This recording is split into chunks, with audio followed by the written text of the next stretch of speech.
શિવપુરાણ સાંભળતા સર્વ ભાવિક ભક્તજનોના હૃદયમાં વિરાજમાન પરમાત્માને મારા પ્રણામ। શિવપુરાણના અત્યાર સુધીમાં આપણે 101 ભાગ સાંભળ્યા છે। આજે આપણે 102મો ભાગ સાંભળીશું। હરિ ઓમ। નારદજી કહે છે, હે દયાનિધે, પછી ગિરજાનંદની પાર્વતી દેવીએ શું કર્યું તે પોતાની બંને સખીઓ સાથે ક્યાં ક્યાં ગયા એ મને કહી બતાવો। બ્રહ્માજી કહે છે, ભગવાન શંકરના નેત્રથી ઉત્પન્ન થયેલા અગ્નિએ જ્યારે કામદેવને બાળીને ભસ્મ કરી દીધો ત્યારે ત્યાં મહાન અદ્ભુત શબ્દ નાદ ધ્વનિ પ્રગટ થયો, જેથી આખું આકાશ ધ્વનિત થઈ ગયું। એ મહાન શબ્દની સાથે જ કામદેવને દગ્ધ થયેલો જોઈ ભયભીત અને વ્યાકુળ થયેલા પાર્વતી બંને સખીઓ સાથે પોતાના ઘેર ગયા। એ શબ્દથી પરિવાર સહિત હિમવાન પણ બહુ મોટા વિષમમાં પડી ગયા અને ત્યાં ગયેલી પોતાની પુત્રીનું સ્મરણ કરીને એમને બહુ કલેશ થયો। એટલામાં જ પાર્વતી દૂરથી આવતા દેખાયા।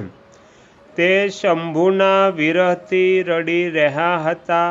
પોતાની પુત્રીને અત્યંત વિહવળ જોઈને શૈલરાજ હિમવાનને બહુ શોક થયો અને એ શીઘ્ર જ એમની પાસે જઈ પહોંચ્યા।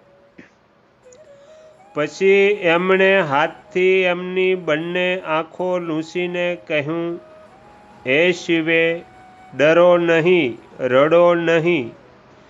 આવું કહીને અશ્લેશ્વર હિમવાને અત્યંત વિહવળ થયેલા પાર્વતીને શીઘ્ર જ પોતાના ખોળામાં લઈ લીધા અને સાંત્વના આપતા આપતા તે પોતાને ઘેરે લઈ આવ્યા।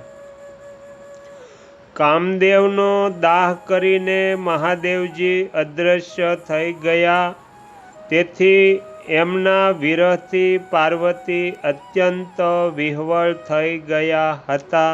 એમને ક્યાંય પણ સુખ કે શાંતિ ન હતા। પિતાને ઘેર જઈને જ્યારે તે પોતાની માતાને મળ્યા એ સમયે પાર્વતી શિવાએ પોતાને નવો જન્મ થયો એવું માન્યું। તે પોતાના રૂપની નિંદા કરવા લાગ્યા અને કહે છે, હાય, હું મારી ગઈ સખીઓના સમજાવવા છતાં તે ગિરજા રાજકુમારી કશું સમજી શક્યા ન હતા। તે સૂતા જાગતા, ખાતા પીતા, નહાતા ધોતા, ચાલતા ફરતા અને સખીઓની વચ્ચે રહેવાના સમયે પણ કિંચિત માત્ર પણ સુખનો અનુભવ કરતા ન હતા। મારા સ્વરૂપને તથા જન્મ કર્મને ધિક્કાર હો, આવું કહેતા કહેતા તે સદા મહાદેવજીની પ્રત્યેક ચેષ્ટાનું ચિંતન કર્યા કરતા હતા। આ રીતે પાર્વતી ભગવાન શિવના વિરહથી મનમાં ને મનમાં જ અત્યંત કલેશનો અનુભવ કરવા લાગ્યા અને લેશ માત્ર સુખ મેળવી શક્યા નહીં। તે સદા શિવ શિવનો જપ કર્યા કરતા હતા। શરીરથી તો પિતાના ઘરમાં જ હતા, પણ ચિત્તથી તે પિનાક પાણી ભગવાન શંકરની પાસે જ પહોંચેલા રહેતા હતા. હે તાત, શિવા શોકમગ્ન થઈને વારંવાર મૂર્છિત થઈ જતા હતા. શૈલરાજ હિમવાન, એમના પત્ની મેનકા તથા એમના મૈનાક વગેરે બધા પુત્ર જે બહુ ઉદાર ચિત્તવાળા હતા, એ સૌ પાર્વતીને સાંત્વના આપતા રહેતા હતા. તેમ છતાં તે પાર્વતી ભગવાન શંકરને ન ભૂલી શક્યા. હે બુદ્ધિમાન દેવર્ષે, તદંતર એક દિવસ ઇન્દ્રની પ્રેરણાથી ઈચ્છા અનુસાર ફરનારા, ભ્રમણ કરનારા તમે હિમાલય પર્વત પર પહોંચી ગયા. એ સમયે મહાત્મા હિમવાને તમારો આદર સત્કાર સ્વાગત કર્યું અને કુશળ મંગળ પૂછવા લાગ્યા. પછી તમે એમણે આપેલા ઉત્તમ આસન પર બેઠા. ત્યાર પછી શૈલરાજે પોતાની કન્યાના ચરિત્રનું આરંભથી જ વર્ણન કર્યું. કેવી રીતે તેણે મહાદેવજીની સેવાનો આરંભ કર્યો અને કેવી રીતે મહાદેવજી દ્વારા કામદેવનું દહન થયું, એ બધું જણાવી દીધું. હે મુને, આ બધું સાંભળીને તમે ગિરિજાનંદને કહ્યું, હે શૈલેશ્વર, ભગવાન શિવનું ભજન કરો. પછી એમની પાસેથી વિદાય લઈને તમે ઉઠ્યા અને મનમાં ને મનમાં શિવનું સ્મરણ કરીને શૈલરાજને પોતાને શીઘ્ર જ એકાંતમાં કાલીની પાસે આવી ગયા. હે મુને, તમે લોકોપકારી, જ્ઞાની તથા શિવના ભક્ત છો. સમસ્ત જ્ઞાનવાનોના શિરોમણી છો. તેથી કાલીની પાસે આવીને એમને સંબોધિત કરીને એમના હિતમાં સ્થિત થઈને એમને સાદર આ સત્ય વસન કહ્યા. કાલી કે, તમે મારી વાત સાંભળો. હું દયાવશ સાચી વાત કહી રહ્યો છું. મારું વચન તમારા માટે સર્વથા હિતકર, નિર્દોષ અને ઉત્તમ કામ્ય વસ્તુઓને આપનાર હશે. તમે ત્યાં મહાદેવજીની સેવા અવશ્ય કરી હતી, પરંતુ એ વગર તપસ્યાએ ગર્વમુક્ત થઈને કરી હતી. દિનજનો પર અનુગ્રહ કરનારા શિવે તમારો એ જ ગર્વને નષ્ટ કર્યો છે. હે શિવે, તમારા સ્વામી મહેશ્વર વિરક્ત અને મહાયોગી છે. એમણે માત્ર કામદેવને ભસ્મ કરીને તમને જે સકુશળ છોડી દીધા છે, એમાં એ જ કારણ છે કે તે ભગવાન ભક્તવત્સલ છે. તેથી તમે ઉત્તમ તપસ્યામાં લાગી જાઓ અને ચિરકાળ સુધી મહેશ્વરીની આરાધના કરો.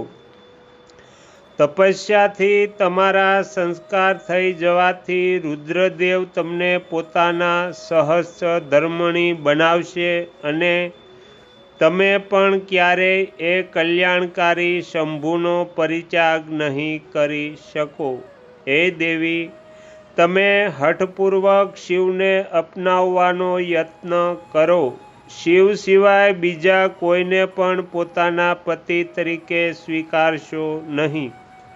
બ્રહ્માજી કહે છે, હે મુને, તમારી આ વાત સાંભળીને ગિરિરાજ કુમારી કાલી કંઈક ઉલ્લસિત થયા અને હાથ જોડીને પ્રસન્નતાપૂર્વક તમારી સાથે બોલ્યા.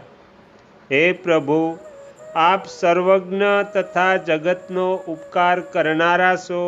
હે મુને, મને રુદ્રદેવની આરાધના કરવા માટે કોઈ મંત્ર આપો. બ્રહ્માજી કહે છે, હે નારદ, પાર્વતીનું આ વચન સાંભળીને તમે પંચાક્ષર શિવ મંત્ર નમઃ શિવાય નો એમને વિધિપૂર્વક ઉપદેશ કર્યો.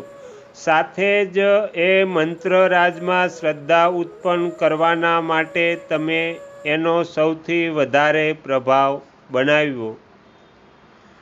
નારદજી કહે છે, હે દેવી, આ મંત્રનો પરમ અદ્ભુત પ્રભાવ સાંભળો. એના શ્રવણ માત્રથી ભગવાન શંકર પ્રસન્ન થઈ જાય છે. આ મંત્ર સર્વ મંત્રોનો રાજા છે અને મનોવાંછિત ફળ આપનારો છે. ભગવાન શંકરને ખૂબ જ પ્રિય છે તથા સાધકોને ભોગ અને મોક્ષ આપવામાં સમર્થ છે. એ સૌભાગ્યશાળીની, આ મંત્રનો વિધિપૂર્વક જપ કરવાથી તમારા દ્વારા આરાધિત થયેલા ભગવાન શિવ અવશ્ય અને શીઘ્ર જ તમારી આંખોની સામે પ્રગટ થશે. હે શિવે, શૌચ, સંતોષ વગેરે નિયમોમાં તત્પર રહીને ભગવાન શિવના સ્વરૂપનું ચિંતન કરતાં કરતાં તમે પંચાક્ષર મંત્રનો જપ કરો. એથી આરાધ્ય દેવ શિવ શીઘ્ર જ સંતુષ્ટ થશે. હે સાધ્વી, આ રીતે તપસ્યા કરો. તપસ્યાથી મહેશ્વર વશમાં થઈ શકે છે. તપસ્યાથી જ સર્વને મનોવાંછિત ફળની પ્રાપ્તિ થાય છે, અન્યથા થતી નથી. બ્રહ્માજી કહે છે, હે નારદ, તમે ભગવાન શિવના પ્રિય ભક્ત અને ઈચ્છા અનુસાર વિચરણ કરનારા છો. તમે કાલીને ઉપરયુક્ત વાત કહીને દેવતાઓના હિતમાં તત્પર થઈ સ્વર્ગલોક પ્રસ્થાન કર્યું. તમારી વાત સાંભળીને એ સમયે પાર્વતી બહુ જ પ્રસન્ન થયા. એમને પરમ ઉત્તમ પંચાક્ષર મંત્ર પ્રાપ્ત થઈ ગયો હતો. તો અહીંયા શિવપુરાણનો 102મો ભાગ સમાપ્ત થાય છે. હવે પછીના વિડીયોમાં આપણે 103મો ભાગ સાંભળીશું. તમે તમારો કિંમતી સમય આપી એકાગ્ર ચિત્તે પ્રસન્નતાપૂર્વક શિવપુરાણ સાંભળ્યું એ બદલ હું આપ સૌનો ખૂબ ખૂબ આભાર વ્યક્ત કરું છું અને આશા પણ રાખું છું કે તમને સાંભળવું ગમ્યું હશે. જો ગમ્યું હોય તો બીજા 5 લોકોને પણ સંભળાવજો. શ્રી સદગુરુ દેવની જય. આગળના વિડીયો જોવા માટે આ ચેનલને સબસ્ક્રાઈબ કરો અને જો આ વિડીયો પસંદ આવ્યો હોય તો લાઈક કરો.